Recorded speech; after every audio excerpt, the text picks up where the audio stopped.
नंद बाबा की भंडार घर में हंगामा। वृक्ष भूमि में सुबह का समय था। यमुना तट पर कोमल धूप फैल रही थी। गोकुल की गलियों में गोपियाँ अपने घरों में मथनी जला रही थी। मटकों में दही जम चुका था, माखन निकलने की तैयारी हो रही थी। उधर नंद बाबा का भंडार घर, जहाँ पूरे गोकुल का सबसे शुद्ध, सबसे अधिक माखन और अनाज भरा रहता था, आज विशेष रूप से भरा हुआ था, क्योंकि अगले दिन एक बड़ा पर्व होना तय था। इसलिए नंद बाबा ने आज ही सब व्यवस्था कर दी थी। भंडार घर में बड़े बड़े मटकों में माखन, हांडियों में दही, तिजोरियों में घी, अनाज के बड़े कोठार, सब कुछ करीने से रखा गया था। नंद बाबा ने द्वार बंद किया और बाहर पहरा लगा दिया। लेकिन जहाँ माखन हो वहाँ कान्हा ना पहुँचे, ऐसा कैसे संभव है? तो श्री कृष्ण ने योजना बनाई। इधर कृष्ण अपने मित्रों के साथ यमुना किनारे खेल रहे थे। सुदामा, श्रीदामा, तोतीला, मधुमंगल सब साथ थे। श्री कृष्ण ने आंखें मारते हुए कहा, सखाओ, आज नंद बाबा के घर में अपार माखन भरा है, क्या आज वहाँ यात्रा की जाए? मधुमंगल बोले, कान्हा, अगर पकड़े गए तो बहुत मार पड़ेगी। श्री कृष्ण हंसते हुए बोले, अरे डरपोक, आज देखना खुद नंद बाबा भी नहीं पकड़ पाएंगे। सब मित्र तैयार हो गए। किसी ने सीढ़ी लाई, किसी ने रस्सी, किसी ने लकड़ी की टेक। रात होते ही वे चुपचाप नंद बाबा के भंडार घर की ओर बढ़े। श्री कृष्ण ने द्वार के ऊपर चढ़कर झरोखे से अंदर झाँका। भंडार घर में घी और माखन की सुगंध फैली हुई थी। कृष्ण के मुख पर शरारती मुस्कान फैल गई। उन्होंने धीमे से कहा, सखाओ, आज जी भरकर माखन खाएंगे। सब अंदर पहुंच गए। कृष्ण ने मटकों की ढक्कन खोली। कहीं से दूध छलका, कहीं दही गिरा। माखन हाथों में लगते ही मित्रों ने मुंह में भर लिया। कृष्ण कभी माखन खाते, कभी मित्रों को खिलाते, कभी बंदर को बुलाकर देते। पूरा भंडार घर मानो बाल लीलाओं का रंगमंच बन गया।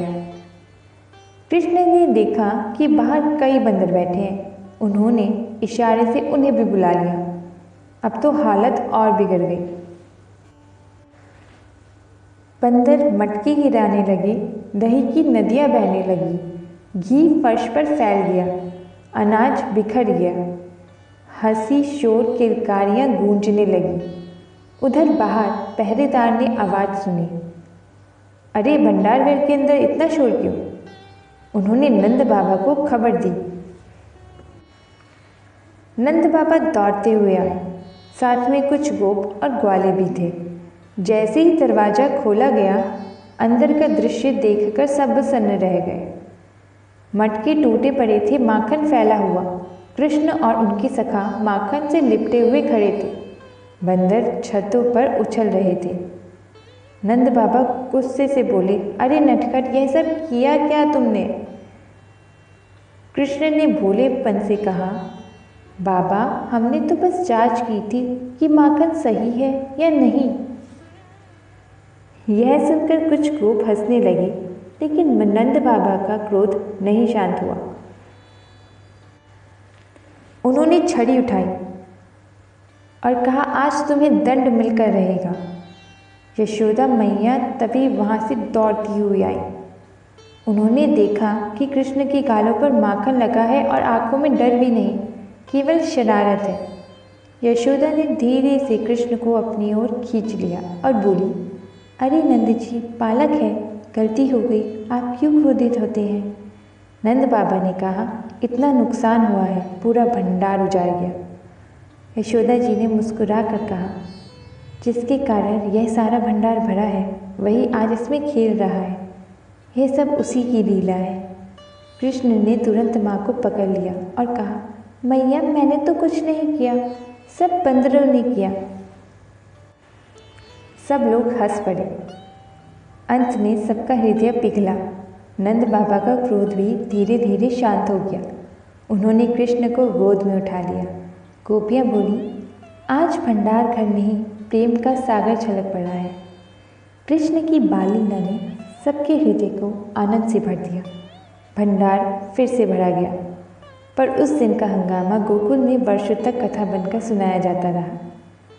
यह लीला हमें सिखाती है कि ईश्वर बाल रूप में भी आनंद, प्रेम और शरारत से संसार को बांध लेते हैं। जहाँ कृष्ण है वहाँ नियम नहीं, रास, रस और प्रेम होता है। नंद बाबा का भंडार केवल माखन का नहीं, भक्ति और वात्सल्य का भंडार था। अगर आपको ये कहानी अच्छी लगी हो तो वीडियो को लाइक, शेयर और सब्सक्राइब ज़रूर करना।